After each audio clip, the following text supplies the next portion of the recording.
Hello everybody, my name is Levon and I'm showing you the best design koi pond filter I've come up with, and I've built several.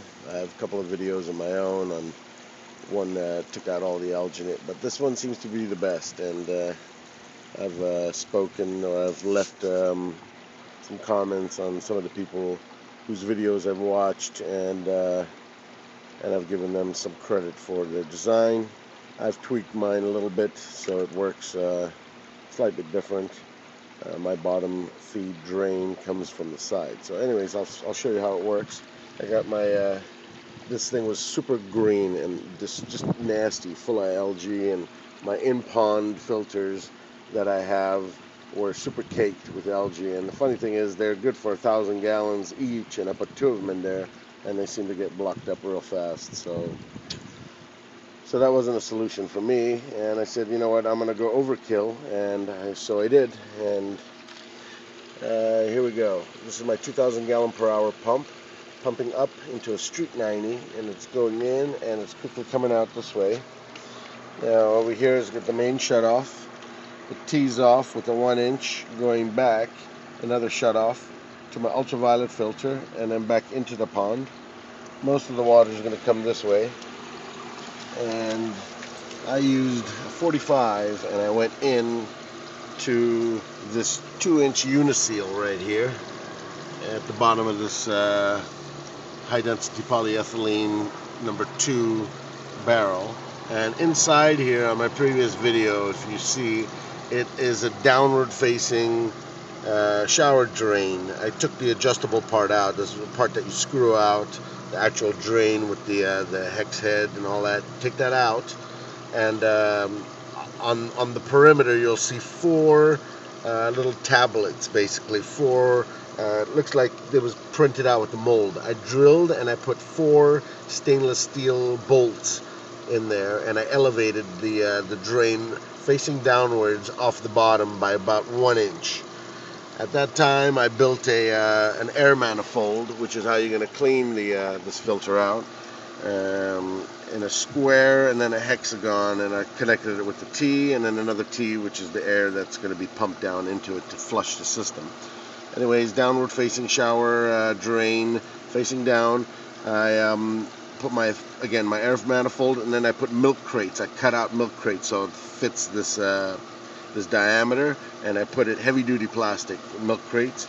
I put all that in the bottom, and then I put these big rocks. I filled it in mostly with these big rocks, about, I want to say, 2 to 4 inches worth of the big rocks, and then I started with medium gravel about halfway, and then peat gravel all the rest of the way.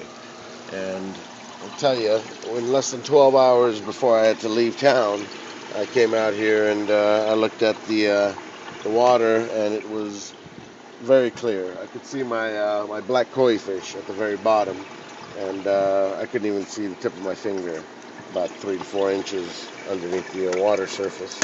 So here we go. This is the internals of this filter, and again, it's coming up and through all this gravel. I put my bio balls right here, put them in one of these bags. I got another bag I'm going to put over here. Just have to order more bio balls. So I got this upward facing 90, as you can see, and it seems overflow is doing real well. It's taking it. Now I can actually elevate this if I want to bring my water level up. I got about 4 inches of clay right here, so if I ever need to, I can put a small butt piece and bring this water level up a little bit higher. But it seems to be fine the way it is. And this is where you're going to be blowing your shop vac. You're going to be blowing air, not sucking air, into here, and that'll blow that air manifold and bring all the debris and all the crap that the gravel has trapped to the surface. And at that time, I'm going to take that head off. I'm going to put a long piece of PVC, and then my drain all the way out to the corner, or I have a drain over there too that'll run it out to the street. So flush all the nasty stuff out, and then when you see clean water coming up through your gravel, that's when you pop that bad boy off and let it recirculate through your pond and top off whatever water you've taken out of your system. But this is the best design I've come up with yet. I've used several other types, and I'll tell you, the water finds a way to bypass your media, and this is just impossible for it to bypass. I mean, you have 3/4 inch gravel packed in the bottom, and then all this peat gravel, so it has to go through it, and it catches a lot of debris. In fact, when this top layer becomes all green and mucky, it's time to blow some air down here and flush out the system. But until then, it's doing really nice, and in fact, it's so clean that look, you see my babies. You actually see the very bottom if the sun wasn't reflecting. But there's my my black koi fish. And here's that little piece I was telling you. I put this to elevate the water level, but I've never needed to yet. So if I put more biomass or biofilters and stuff, I can pop this guy on there, and it'll bring my water level up a little bit more.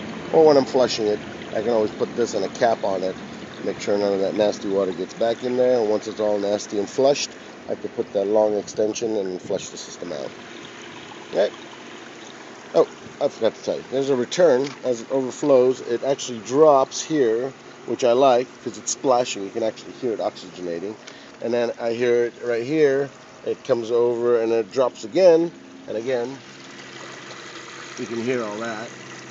That's all oxygenating. And then it comes, dumps out there, nicely oxygenated. And I actually put the old head of one of my bell siphons on there, and it's got a whole bunch of holes drilled into it, and it seems to be bubbling and just oxygenating perfectly. And I like to swim in that little current over there. And there's my ultraviolet is also dumping right back, so it's giving a nice current that they seem to swim in, and they like it. And there you go, guys. That's a best pond filter I've ever come up with so far. And again, I had the top feed.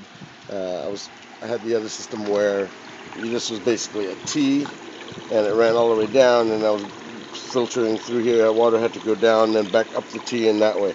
Well, the bad part of that was the minute this got mucked up, the top layer, it just ended up going to the top of the T and overflowing back and bypassing all the filtration. So this is the best design so far. I've got another gentleman that I actually watched his video. He has the drain coming in from the bottom. I simulated it by just going in through the side and having a downward facing shower drain, and I elevated it with the stainless steel nuts and bolts. Remember that it has to be the stainless steel stuff, so or it'll start rusting, and you don't want metals in your water. But there it is, guys, and it's working wonderfully. Very low maintenance. That is actually good for, I would say, 2,000 to 2,500 gallons, and this, when topped off, it's about 1,000 gallons. Yeah, it's right about there, a little over, I think. Anyways, there you guys. Thank you very much for watching and for commenting on my videos, and I hope this helps you guys out. It's so simple. It's very simple. All the media, $2-3 a bag, and I think I used 5 bags of 3/4 inch and about 3 to 4 bags of the peat, the smaller gravel, and bada bing, bada bang. There it is.